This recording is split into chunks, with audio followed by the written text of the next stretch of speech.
Hey guys, hope you're having a good day. It's about 10:20 at night here in Malta. It is about 5:20 p.m. Eastern. Had a great day trading the Nasdaq. Having a nice Cuban stogie here. Feel like I've earned it today. Pretty nice cigar. I like it. Just chilling out here on the balcony, overlooking Malta, and yeah, just wanted to share some thoughts with you guys today. I've had some nice interactions with some people who follow the channel. I appreciate that. Nico in Greece and Captain Crunch, another guy, and I think he was in Trading with Travis's chat. Nice to meet you, Captain Crunch. Yeah, so today, gosh, I went short two XFAs, three contracts each. I was short from about 21. Are we at 21? I lose track, but it was 467 or something. 21 467. And yeah, I covered at the almost the dead low of the day, which is I guess I got to attribute to a little bit of chart reading skills, a lot of experience, intuition, and of course a lot of luck. That's going to happen very rarely. I covered at 21, if that's where we're at again. 355. I think the low of the day was 353. Yeah, so that was a great trade, about 110 points short on the Nasdaq on two XFAs, three contracts each. So, I think I made about 14 grand on those two XFAs today, which is awesome. And it's not easy. Getting into a trade is easy. Getting out of the trade is hard. And that's just what I'm trying to share with everybody, is that you've got to let your winners run when you've got conviction that the market could, go in the direction you think it can go. And today I was, fairly confident in the short side, only because I use my always trading concepts. And if you look at the weekly chart from 3 weeks ago, you had that big exhaust, that big push up on the weekly, and then the next week that followed, the daily kind of stalled out and then reversed to the downside. The market's getting tired up here, and you can see that. And so I could see the same thing this week heading into the week with the weekly chart. I talked about this. It exhausted again, same thing. So I was just waiting for the daily chart to confirm that indeed it wants to try and go for a little bit of a congestion entrance down move. And so I've been, favoring shorting the rallies. And, I came into the week, I think I told you guys this on Sunday. On Monday, I expected kind of a choppy day. It ended up being a little bit weaker than I expected. So then today I was really looking for some weakness, and sure enough, that paid off, and that's why I was able to trade these trades from the short side on these two XFAs, and also hold them short. That's the hardest part, is holding short. Because I can tell you, when I'm trading these XFAs and I'm short, this I'm talking about a lot of money. This is real money, you guys. These Cuban cigars aren't cheap, but I think here in Malta I paid 10 euros a piece for one of these. And life costs money, and so I'm just like you guys. I'm not a millionaire. I'm not a Patrick Wieland. I'm not one of these guys with my Ferraris and my Lamborghinis. I'm a good trader. I'm getting payouts. I'm making good money. But for me, when I'm watching the trades, work their way down today, as I was short, and on two XFAs, let's say after the first half hour, they're kind of floundering around. There's not a whole lot going on. They're around break even. Maybe I'm up 800 each account, so I'm up $1,600 total. And you're like, the mind is going to play games. Like, should I just take that 1,600 and run? See, that's a lot of fucking money, right? I'm like, no, I bet on these trades to the downside. I'm gonna let them play out. And so then it starts dropping a little bit. Nothing goes straight down. The market is never going to make it easy on you. And so they're going down, and I'm up, 2 grand on each account. So I'm up 4 grand. I'm like, okay, that's a lot of fucking money, $4,000.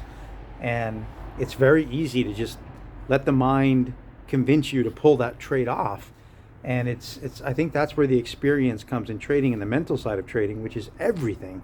It's like, I just sat here and watched the trade. I said, no, I'm sitting on my hands. I'm letting this thing play out, because these are the winners that pay when they hit. They don't always hit, but you've got to give those winners that have a chance to hit. You've got to give them that chance to run, If you pull them off too soon, you've got no chance. You're not going to get paid because you pulled the trigger too early and took your profits too early because you're staring that 2, 3, 4 grand in the face. And believe me, I know it's not easy. It's not easy at all. And today I just let them run. You know, I'm up 3 grand per account, so I'm up 6 grand. Oh, it's a lot of money. I'm letting it run. I'm up 3,500 per account, so I'm up 7 grand because it's 2 accounts. I'm just letting it run. And yeah, you know, why did I pull it off when I was finally up $7,000 on each account, $14,000 total on 2 XFAs? You know, the day was getting late. I could see a lot of support coming in down there at 21,350, whatever. Like, I think we're at 21, guys. I'm tired. It's late, but 350 is the number, right? And so when I saw the support coming in there, I thought it's getting late. I've had a nice run on these now. I asked myself, have I let these run now? Have there been many instances where I wanted to take them off? The answer is yes. I wanted to take them off, you know, at least a dozen times before finally, when we were at, you know, approaching 350, 21,350, I asked myself, so, okay, honestly, Andy, have you let these trades run? And my answer was, yeah, I've let them run. I've done a good job today. I sat on my hands and I really let myself get paid for these trades. And so then I covered, and that just happened to be at the low of the day. I covered at 55. The low of the day was like 53. Again, that's, you know, experience, intuition, luck, all that stuff. But I wouldn't even be in that position if I took those trades off prematurely and didn't give them a chance to run.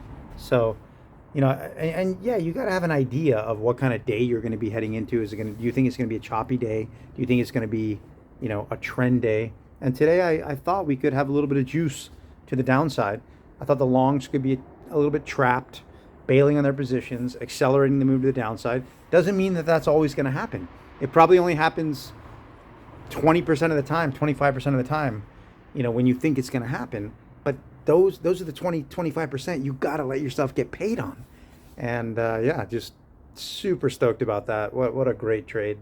Really happy. I put in a payout request today, I will, for Top Step tonight on one of my other XFAs. I got about 6 grand in there, so I'll request a $3,000 payout. So that'll be cool. I'll do that tonight. I put in a payout request for UProfit on one of my 50K accounts for $2,000. I did that this morning, so that should be coming to my Rise account, you know, shortly.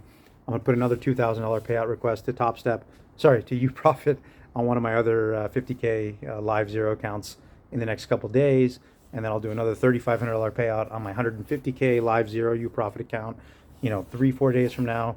And then by the time that's triggering the payout, you know, I'll probably take 10 grand from these XFAs now that I have about $22,000 in.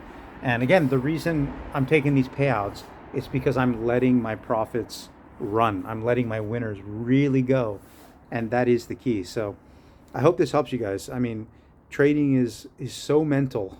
Like it's so mental that if you can just get a little bit of control over this when you're in the trade, you're going to have way better odds for consistent success and consistent payouts. So I hope this helps you guys. I mean, give me some comments. Let me know what you're struggling with.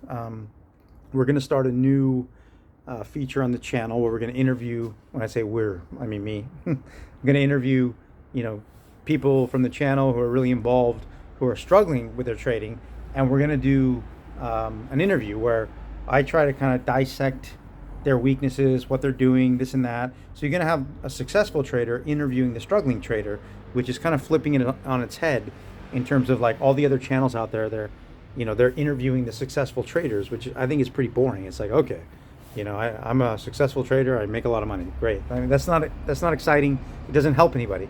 What helps people is, you know, hearing why the struggling traders are struggling. How can we help them? And then we follow up with them. So if you're struggling and you want to come on the channel and I'll interview you, we do a lot of prep work. I'm working with Nico now in Greece. I'm talking to him about his trading journey, what he's struggling with. I'm getting to know him. We're going to do a video interview that I'll post on the channel within the next week or two. And I'm really going to follow Nico and try and help him get profitable. And, you know, you guys can learn a lot, you know, from Nico when I do these interviews. I'll learn a lot from Nico. That's why I do the interviews. I love to help, but I also love to learn. And yeah, so for those of you that want to come on and talk to me, and we can talk about your trading, your style. What do you struggle with? I'll give you pointers. I'll give you exercises to do, mental exercises, to help you with your trading. I think this is a way that we can all learn from each other, and especially learning from people who are struggling is the key in helping them get consistently profitable. And I'm not going to be unrealistic about it. Not everybody's going to be able to flip the switch and get profitable, but it is mental. And if you do have a little bit of guidance, some pointers, and you work on that mental space, that mental side, you'll have a much better chance. So anyways, guys, good day. Hope you had a good day too. I know a lot of people are struggling in these markets. I follow the YouTube channels, the major channels, and these aren't easy markets. We're kind of chopping around here at the all-time highs, and personally, I think the buyers have run out of a little bit of steam, and I'm going to continue to look to short the rallies the rest of the week. Of course, I'm going to pick my spot, use volume profile, footprint, OTC, my always trading concept, all that stuff. But generally, just having an idea, a bias on what side I think the market's going to go for each week at a time helps a lot. All right, you guys, have a great evening, day, morning, wherever you are, and I'll be back with some more videos soon. Cheers. Bye.